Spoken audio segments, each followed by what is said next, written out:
বিশ্ব রাজনীতিতে ইরানকে ঘিরে নতুন করে শুরু হয়েছে তীব্র আলোচনা। সম্প্রতি যুক্তরাষ্ট্রের প্রেসিডেন্ট ডোনাল্ড ট্রাম্প এমন এক মন্তব্য করেছেন যা নিয়ে আন্তর্জাতিক অঙ্গনে তৈরি হয়েছে বড় ধরনের বিতর্ক। ডোনাল্ড ট্রাম্প দাবি করছেন ইরানের বিরুদ্ধে যুদ্ধ শুরু করে যুক্তরাষ্ট্র নাকি পুরো বিশ্বের উপকার করছে। তার ভাষায় এই যুদ্ধ শুধু মধ্যপ্রাচ্যের জন্য নয়, বরং পুরো বিশ্বের নিরাপত্তার জন্য একটি সেবা।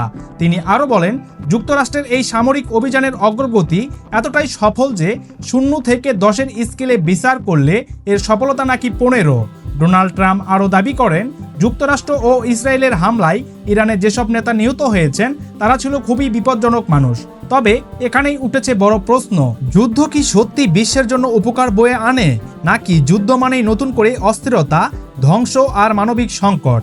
অনেক বিশ্লেষক বলছেন, বড় শক্তিগুলোর এমন আগ্রাসী বক্তব্য আন্তর্জাতিক পরিস্থিতিকে আরও উত্তপ্ত করে তুলতে পারে। কারণ ইতিহাস বারবার দেখিয়েছে যুদ্ধের সিদ্ধান্ত নেয় শক্তিধররা, কিন্তু তার সবচেয়ে বড় মূল্য দেয় সাধারণ মানুষ। তাই প্রশ্নটা আজও থেকে যায়, বিশ্বে শান্তি আনার পথ কি যুদ্ধ, নাকি কূটনীতি ও সংলাপ? সম্মানিত ভিউয়ার্স, ডোনাল্ড ট্রাম্পের এই বক্তব্যগুলো ঘিরে আপনাদের মতামত কি? অবশ্যই ভিডিওর নিচে কমেন্ট করে জানাবেন। ভিডিওটি ভালো লাগলে একটি লাইক দিয়ে পরবর্তী আপডেট খবরগুলো জানতে অবশ্যই আমাদের চ্যানেলটি সাবস্ক্রাইব করে রাখবেন।